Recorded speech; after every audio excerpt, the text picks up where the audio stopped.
I will give now the floor to President FarooLe. The floor is yours. Thank you, Mr. Chairman. Bismillahir Rahmanir Rahim. Mr. Chairman, Honorable Ministers, Excellencies, ladies and gentlemen, good afternoon. Our sincere appreciations go to the European Union for organizing this historic international conference for Somalia on the New Deal framework for fragile states. I would like also to take this opportunity to thank the European Union, the African Union, and the IGAD for their generous support to alleviate the plight of the Somali people and for hosting Somali refugees. And we will never forget your commendable support. Mr. Chairman, Puntland welcomes the New Deal framework as held wide consultation and has submitted the development priorities to be incorporated as a component into the New Deal Compact for Somalia. Mr. Chairman, I wish to take this opportunity to highlight a few important points. We are gathered here today to help Somalia emerge from this dark period of history. In 2012, the Provisional Federal Constitution became the first constitution produced in a consultative process among the Somali people for the first time since the Somali Constitution was abolished by the military regime 44 years ago.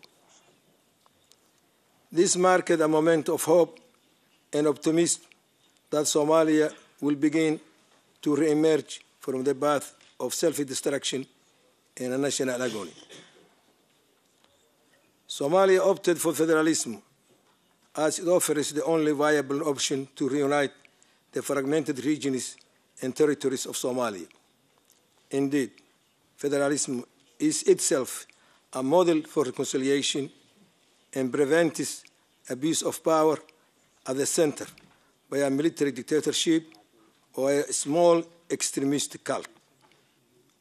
That federalism allows inclusivity and permits power to be exercised close to the people. Mr. Chairman, Somalia's federal system is currently under development, and the Constitution needs to be adhered to and reviewed, but the legal process must be followed. The federal Constitution in its final form must satisfactorily address autonomy for the states. Until that final stage is achieved, the political decision-making of Somalia shall be shared between the federal institutions and the federal states for the benefit of the Somali people. Parallel with progress on political settlement and stability, Somalia needs holistic socio-economic development based on benefiting from local resources responsibly to overcome poverty, unemployment, and to stop metamorphing threats emerging from Somalia. This will give Somalia the opportunity to grow economically together with the sub-region. Somalia cannot afford to lose more time and bear more suffering, as the Somali people are eagerly expecting us to deliver on our promises to see a reconciled, reconstructed Somalia in peaceful election by 2016. The Somali people cannot afford another wasted momentum. The country must go forward, and we must deliver. Mr. Chairman, Puntland State has played an instrumental role by establishing institutions for governance, law enforcement, and basic service delivery in its territory. We fought against Al-Shabaab terrorists and pirates in Puntland. We continue to prevent the threat of terrorism and piracy in the region. Our example will serve as a model for the Jubaland interim administration in future federated states. Puntland strives towards rebuilding a new Somalia, and Puntland requires international support for security and development to encourage future federal states and the stabilization of Somalia. Puntland has decided to implement a public financial management system, including processes, procedures, and other related items.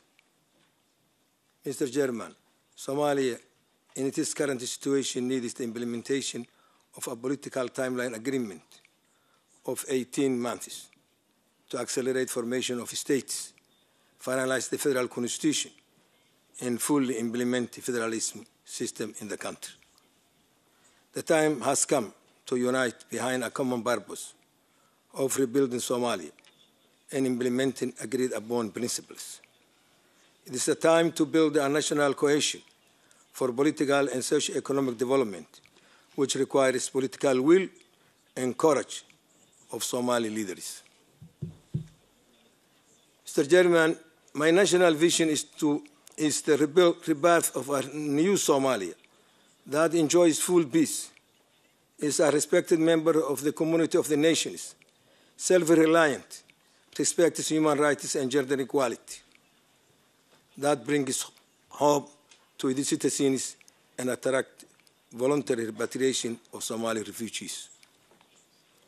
I envisage Somalia moving toward regional economic integration and attracting investment for economic growth.